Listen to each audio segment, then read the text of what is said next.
9 मई के वाक़यात हैं, उसके ऊपर इमरान खान साहब कह रहे हैं मेरी पार्टी के लोगों ने नहीं किया है, ये तो बाकायदा तौर पर ख़ुद एजेंसियों ने कराया ताकि मुझ पर इल्ज़ाम लगाया जा सके, मेरी पार्टी पर क्रैक डाउन किया जा सके।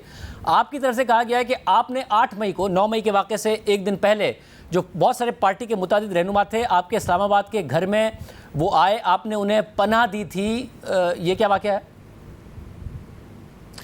शाजिद साहब, 8 को मेरे कोलीग भी थे और मैं समझता हूँ कि मैंने एक सही काम किया।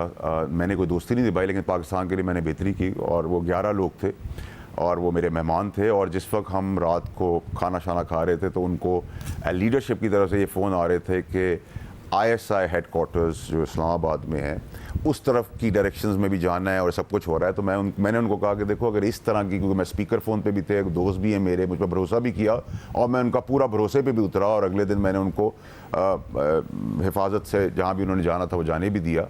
तो और मेरे पास अगर कोई नेगेटिविटी होती तो मैं उनको पकड़वा देता, लेकिन मैंने उनसे कहा कि अगर ये सिचुएशन हुई और आप फिर इस घर में हुए तो मेरे पास कोई चॉइस नहीं होगी। तो उन्होंने कहा कि हम इस चीज़ का ना हिस्सा बनना चाहते हैं ना बनेंगे।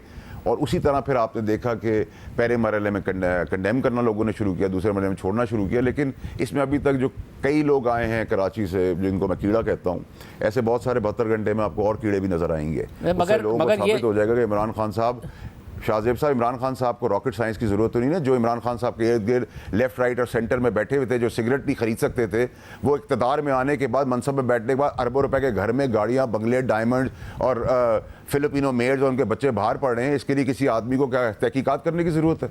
मगर जब आप रॉकेट साइंस के, क्योंकि 9 मई का वाक़या ऐसा है कि आपको अब तहकीकात का हिस्सा बनना पड़ेगा। आपने क्लेम कर दिया कि वो कौन 11 लोग थे, क्योंकि उन 11 लोगों से तो पूछा जाएगा कि उन्हें कैसे, वो ये कहा जा रहा था ऊपर से कि आपने कहाँ जाना है और किन इमारतों पर हमला करना है। अगर आपको ये बात मालूम है, उन्हें मालूम है, तो आपको उन 11 लोगों का नाम बताना पड़ेगा, या तो आप अभी बता दें या बाद में बताना पड़ेगा।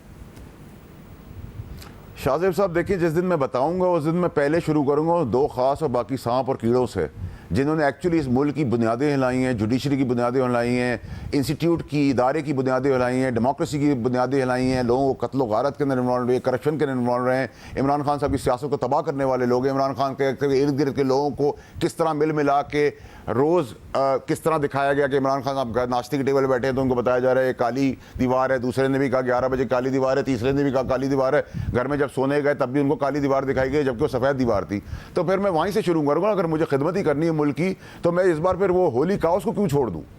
फिर तो बात तब है ना जब हम सिविलियंस को उठा लेते हैं, बिजनेसमैन का गिरबान पकड़ लेते हैं, मीडिया वालों के गिरबान पकड़ लेते हैं, हर आदमी का गिरबान पकड़ लेते हैं, लेकिन होली काउस का गिरबान नहीं पकड़ते जिन्होंने मुल्क की बुनियादें हिला दी हैं।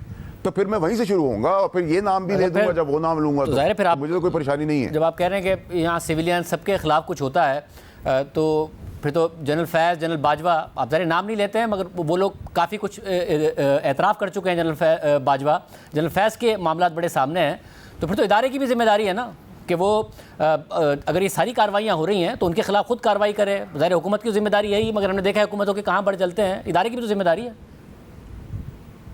देखिए शाहजेब साहब, आपने कुछ नाम लिए, कुछ नाम आप मिस भी कर गए हैं। मैं आपकी थोड़ी सी करेक्शन कर दूँ उसमें, आप ले दें।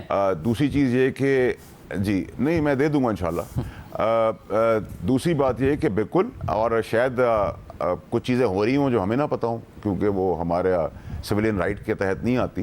तो मेरा तो अपना ख्याल है कि अकाउंटेबिलिटी पे और एक नेक नीयत ईमानदार आदमी के ऊपर भरोसा रखें। Things will unfold the way you and I want.